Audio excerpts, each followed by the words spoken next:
Hello? I know you know my name, but my name is Melina Hostiller. This is for Education 205. Final project. And the first question you have for me is, according to the packet, which educational philosophy fits you best? Give some specific examples why you think this fits you and why you think this is an important approach to education. Lots of vowels. The philosophy that I believe fits me most is progressivism. I would not be here today if it weren't for this type of thinking that utilizes the ability to critically think about the status quo and not necessarily reject it or accept it in its entirety, but to change and tweak it as a society becomes more advanced. To be aware is the first step to being wise, and especially as it ties in with history, I think this philosophy fits me best. I like to be able to look back on history and be able to say, well, this was done 100 years ago, and it's happening again. Will the outcome be any different? I think that moving ever forward is a good thing, not without its pitfalls, but in general is the way that social and personal progress is ever achieved. In 1841, the first female doctor graduated from medical school. In 1920, Harvard started letting women into their facility. Without advancements in personal outlook that affect society, change would come very slowly. For example, a radical person was somehow elected into government, but that doesn't happen very often, and the change they exact is not necessarily a good thing. It's so cliche, but a fire only needs a spark, and a revolution only requires one person. Ask Malaya, or Rosa Parks, or William Wallace. Question 2. What philosophy doesn't fit you, and why not? Perennialism definitely doesn't fit me. While I respect the way things have been, and while I believe we have lost many things from the past that should still be revered, I believe holding this belief may be more of a hindrance than a guidance. Like the example in one of our classes was a professor who'd gone to Harvard and therefore held herself in very high regard, perhaps cutting herself off from some input from her students because Harvard held prestige and the title commanded respect. Perhaps it does. But how many students were either afraid of being chastised or were shot down because they didn't address her correctly? Number 3. What do you think is your role as a teacher? Give examples of some of how this would look in the classroom and with students. How do you think this... I need my glasses. How do you think this impacts the learning environment? I think the role of a teacher is to guide students into not only learning materials, but giving them critical thinking and life skills. It's one thing to memorize the day Napoleon crowned himself emperor. I'm pretty sure that was December 2nd, 1801. Another to understand how France wasn't completely dissolved at the Congress of Vienna. I'm not going to go into that one.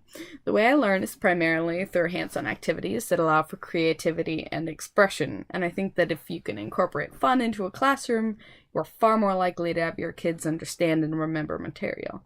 I'm a huge fan of demonstration and LARPing, live-action roleplay, in the classroom, whether it be Charlemagne's Quest or W.E.B. Du Bois' famous arguments with Booker T. Washington. Number 4. Explain what your definition of learning is, again using specific examples, and how you can tell when it's happened. My definition of learning is knowledge gained through experience and study. I feel like that's very similar to the dictionaries. And I know that sounds very cliche, obviously. But I mean, it's how I define it, like in any other class, so I decided I'd use it here too. Experience, I believe, is a key part of learning, perhaps more than the study itself. It is the same reason sciences are given, with labs and attendance for them is mandatory. If one cannot perform an experiment and evaluate it, it shows a lack of understanding. Life is very much the same way. One who can spout book knowledge is smart. One who can navigate life well is wise. Number 5. What's a good life, and does it relate to education at all? Again, explain. A good life to me can be defined by a few sayings, because I'm basic. Do unto others as you would have done unto yourself. Be kind to all you meet, and because I'm a horrible movie quoter, and this is totally a plug, go see Bohemian Rhapsody. Good thoughts, good words, and good deeds. My religion does play a huge part in the outlook on my life, despite the personal challenges I've faced. But I believe that the more you give, the more you shall receive, and that the man who holds onto his wealth shall retain nothing. I think it does relate to education, because a teacher is more than just a person who stands in front of you for 5 hours a week to drill into your head your sums. They can be a support system or even an open door into a situation a student might not otherwise have had access to. I think compassion is paramount, and a teacher who has it is infinitely more likely to reach their students. Number 6, what educational philosophy do you think I am? Support your answer.